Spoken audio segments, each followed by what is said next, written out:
So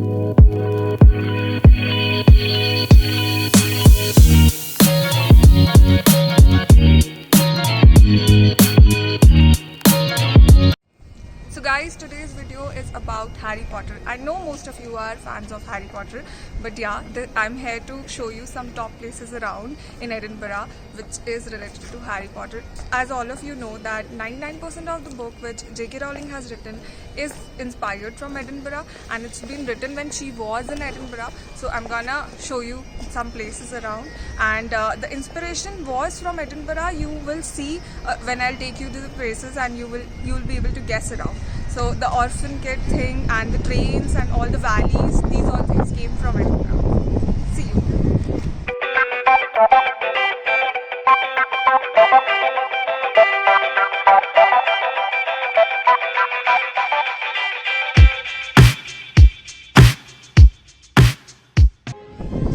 So guys, I'm at Royal Mile. You can see this is the Royal Mile, and we are going to City Chambers. City Chambers is the place where famous people and like the people who have done some good work for the society and for they are from Edinburgh are recognized. So this is City Chambers, and I can show you something very interesting that's written over there is City Chambers.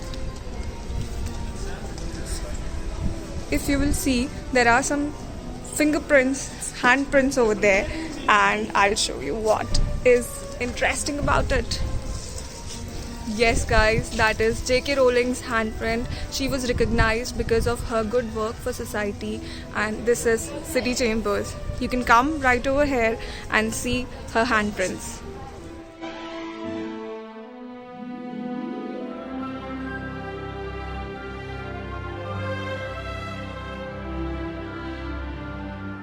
Hey guys, so we are at Nicholson Street. Back there behind me is the Spoon Cafe, where earlier there was a Nicholson Cafe.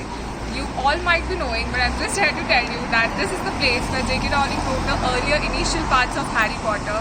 It's a famous thing which she has stated that it's easier and cheaper to get a coffee over here than heating her own house. So she used to write the Harry Potter series book over here, and it was the initial parts. Hey friends, so we are at Greyfriars Crickyard. Here there are a lot of stories related to Harry Potter which we started and built. Come, I'll show you, and let's explore together. Guys, so back there you can see that's the Fudden Wall. Let's get outside of the city. Come.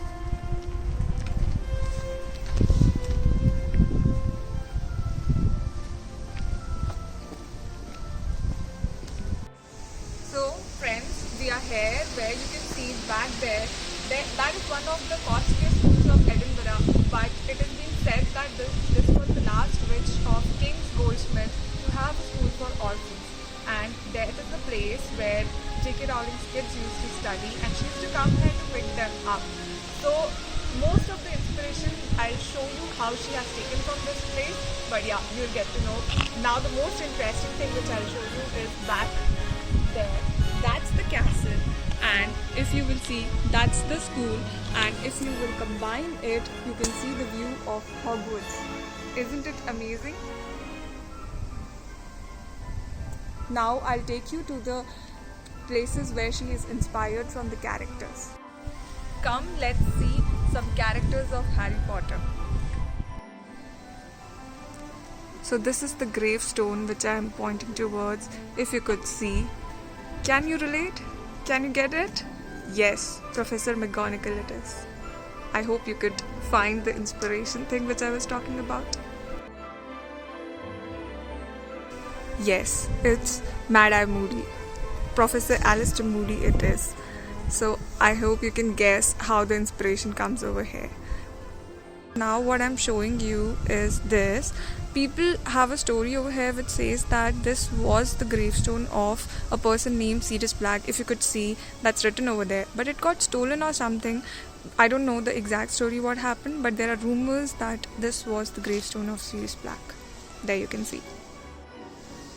So guys, this is the most visited place of the Crickyard, and I'll show you why.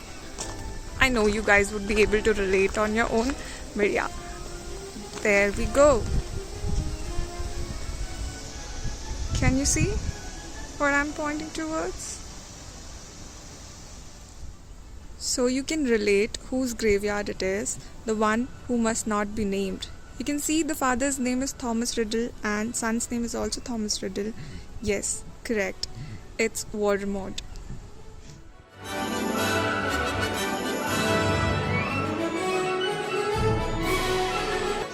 So guys, behind me is the Elephant House Cafe. As you can see, it's written over there. It's the birthplace of Harry Potter.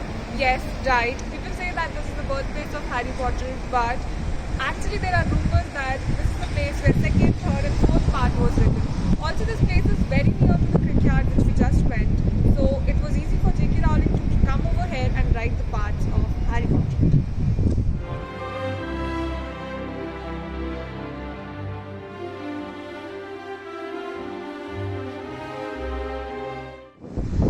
See what I found, guys. McGonagall's. So I found it very relatable and I just wanted to show you.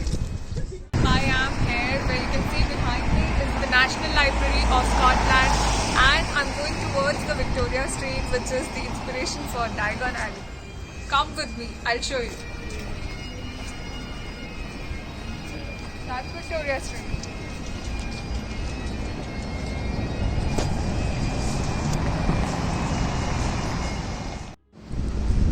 So you can see how the high-rise buildings are and the short-height buildings are. It's very colorful and all. And I wanted to say that don't you feel like these twists and turns are really relatable and it's an inspiration for Diagon Alley? So yeah, there are many shops and Harry Potter related things over this street which I'll show you. As I was telling you that there are shops over here in this street. Yes, on the left side if you can see the red one, that's the Great Wizard shop. Yeah, you can find the Sorting Hat and you can get the picture clicked with it, and you can find many wands and like all the Harry Potter related things. You can find diaries and pens and other things which interest you if you need some bags or goodies or anything. Yeah, if you like some goodies, you should come over here. I'll show you how it looks from nearby. So it looks like this. Yep. And on the other side, it's like this.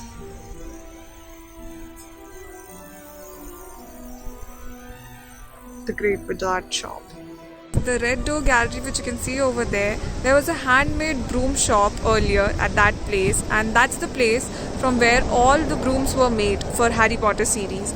And at that time they were not aware why those brooms were being ordered and made, and like you can say the shop is gone now but the stories remain. Yeah, and next to that you can see this is the museum which is like having all the things and all the goodies related to Harry Potter. You can visit this also on the Victoria Street. It's just on the opposite side of the Great Wizard.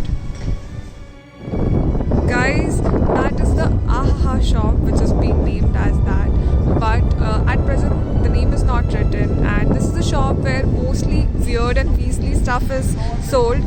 And yeah, you might relate. This is also called as the Weasley store. And back there, if you'll see across the road, that is the place which is Armstrong and Son. That's the place where all the clothes which were relatable to the wizards when they were coming to the world of Muggles were dressed like the clothes were sold on that shop. So that was the inspiration for the clothes, I would say. And this is also at the end of the Victoria Street. So guys, how beautiful this looks, and I'm just loving it. You can see how it looks from this side. Yeah, that's the Victoria Street, guys. I hope you enjoyed it, and whenever you are in Edinburgh, you will visit Victoria Street.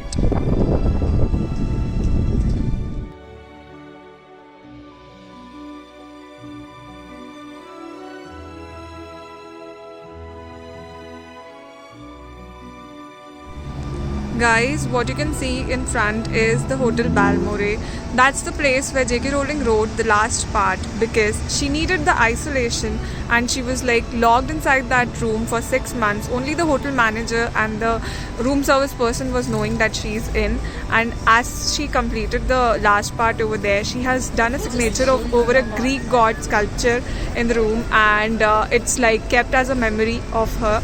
And also that suite you can book, and there's a purple door over there, and people actually can go and visit that suite and stay over there. So that's how the last part of Harry Potter was ended, and that's the place where it was written.